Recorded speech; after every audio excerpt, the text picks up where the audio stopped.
দেবের খাদান সিনেমা নিয়ে শুরু হয়েছে এক তীব্র বিতর্ক। বাংলা সিনেমার সুপারস্টার দেব, যাকে ভক্তরা ভালোবেসে টলিউড কিং বলে ডাকে, তার নতুন সিনেমা নিয়ে বিস্ফোরণ মন্তব্য করেছেন অভিনেতা নিলয়। ভিডিওটি শুরু করার আগে আপনি যদি আমার চ্যানেলে নতুন হয়ে থাকেন, আমাদের চ্যানেলটি সাবস্ক্রাইব করে আমাদের সঙ্গে থাকবেন। ধন্যবাদ। নিলয়ের দাবি, এই সিনেমায় দেব একেবারে চরিত্রের সঙ্গে মানানসই ছিলেন না। তার ভাষায়, এই সিনেমায় দেবকে দেখে মনে হলো যেন স্কুলে নাটক করছে। এই বক্তব্যের পরপরই দেব ভক্তদের মধ্যে শুরু হয় তুমুল আলোচনা। সোশ্যাল মিডিয়ায় ঝড় উঠেছে।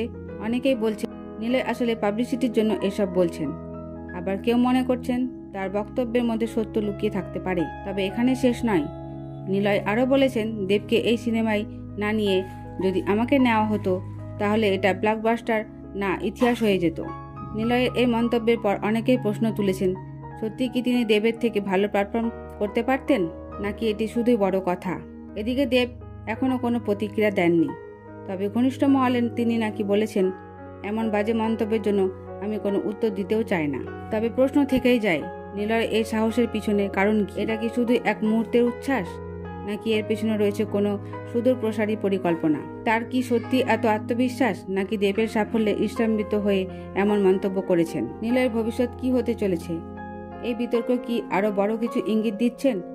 দেব কি শেষমেশ এর কোনো জবাব দেবেন, নাকি তিনি একেই সম্পূর্ণ উপেক্ষা করে যাবেন?